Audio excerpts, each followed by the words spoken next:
Hey guys, welcome back to Brother Jay's Card Finds. My little guy here is laying down on the job, so we're going to try to sit him up. This is going to be a short video.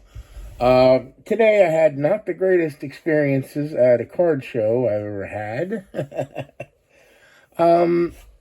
Started out, I got, there was a show that was supposed to be in Lancaster, PA. It was at a place called Just Press Play, which I guess it was a store, focuses on video games, but it also has a lot of the collectible card games. But they were advertising that they were having a sports card and trading card show. And notice that they mentioned sports cards first.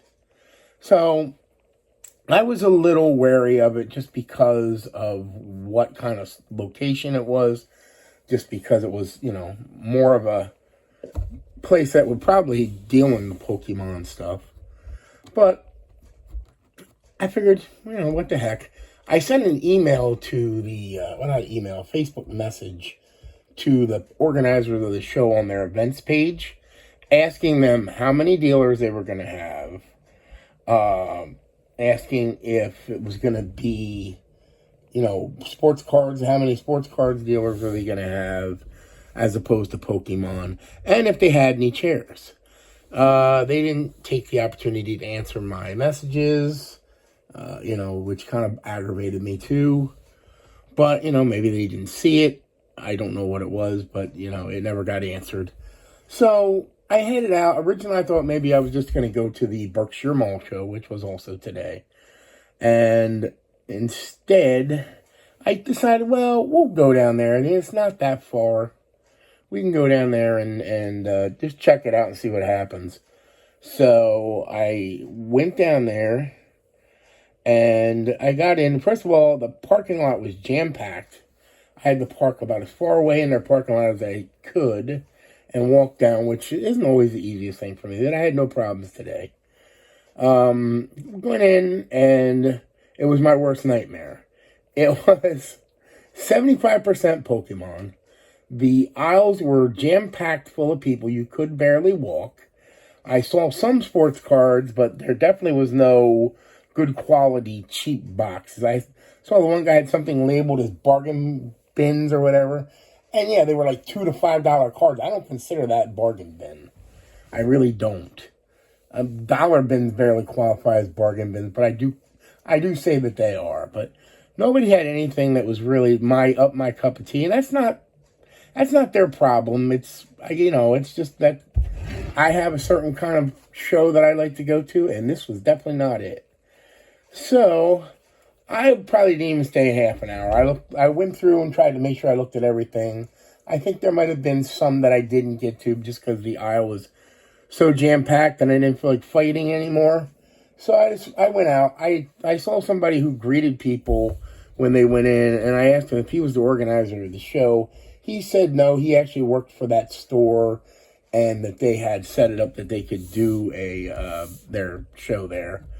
And I told him basically I was not happy because I had tried to message them and, get an idea of what the show was going to be like, and nobody responded. But ultimately, it's my fault for going. So I burned up my gas. You never know until you go if you don't hear from anybody. So I quickly moved back over to my original plan, which was to go to the Berkshire Mall show. Started out going all the way in to the middle of the mall, which is where the elevator is up to the second floor. Had to use the restroom before I got started. And basically the area around the elevator, there's normally card dealers, and there was not today because the mall had set up for Santa Claus, which is fine. A little early, I think, but I mean, they can set up whenever they want. But that caused them to have a lot less dealers than what they normally have, and they don't normally have that many. So, so I looked around. There was really nobody down that end. So I walked back. I went and found a guy that I normally buy dollar cards off of, and he indeed had his normal dollar card set up. So I went through the boxes. I found quite a few, But after I called them down, I like to do it, especially with dollar cards. I have to make sure I really want something if I'm going to spend $1 on it. So I had probably almost a stack of 20, but I ended up whittling it down to 9 cards after going through all those boxes. So I will share them with you now. All right. First of all, this is for, I recently finished up sorting out my 1986 tops into another set attempt. And this was one of the cards that I needed for the set attempt. I'm surprised I didn't have this otherwise, but I did not. This is the Pete Rose Manager card from 86 Topps. So it's a cool card. I'd actually like to get another one just for my Pete Rose collection, but this one's going to go into the set. So it's in decent shape. We got this. Now, this is an interesting one. Nolan Gorman 2025. Now, I mean, if you know what to look for with these kind of cards, you could probably guess right off the bat what it is. I didn't. All I could see that it was a weird image. Anytime I see a weird image, I assume it's maybe a image variation short print. So as soon as I saw this, I thought probably image variation short print. Then I flipped it over and I saw this, and then I knew exactly what it was. It was one of the mirror golds. So there's a Nolan Gorman mirror gold for $1, which I think is a pretty darn good deal. These are hard. I think these are very hard to pull. So for $1, I was very thrilled to pull that. Here is a 87 Topps Tiffany Eddie Murray, and I'll show you the back, which is the biggest indication of it being a Tiffany. There you go. We got a couple Derek Jeters in this lot, so I'll show you that. This is a Bowman's Best, and I'm thinking it's an insert from the way it's numbered, but it just might be the way they number Bowman's Best. I don't know, but if I can get it to focus.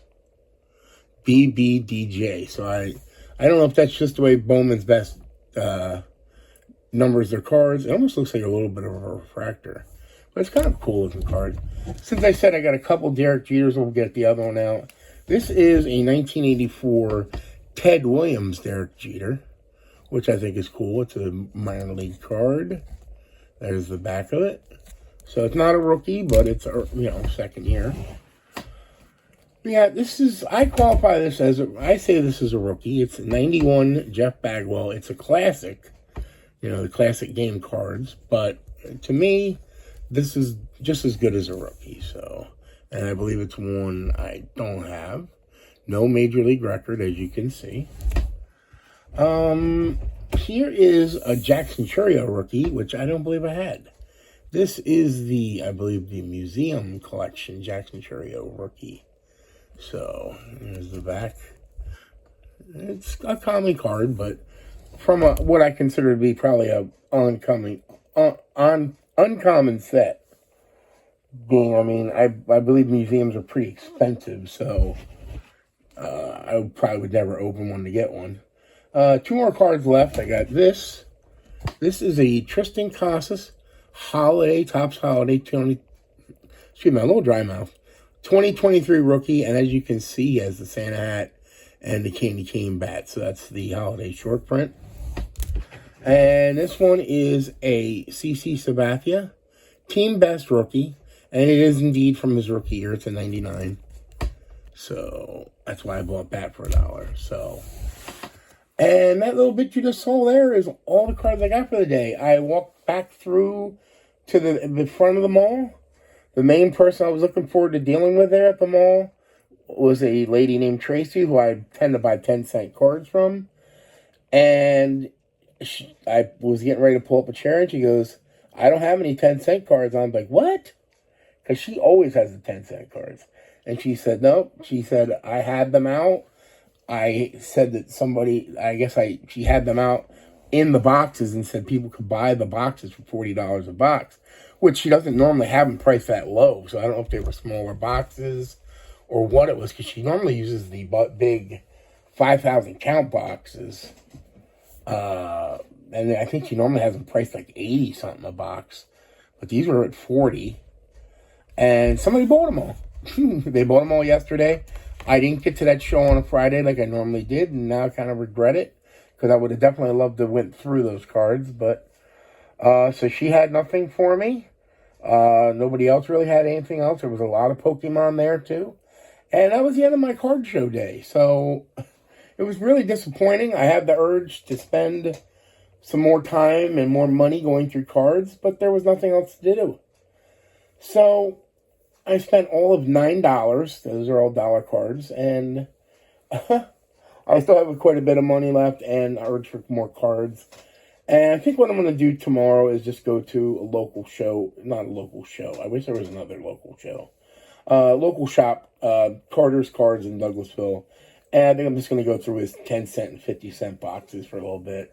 Until I get my fill. Whether I pull anything out of those or not, I don't know. But at least I'll get to sort some more cards. So, alright. Well, like I said, short video. I showed you what I bought. Wasn't much, but alright. Thanks for watching.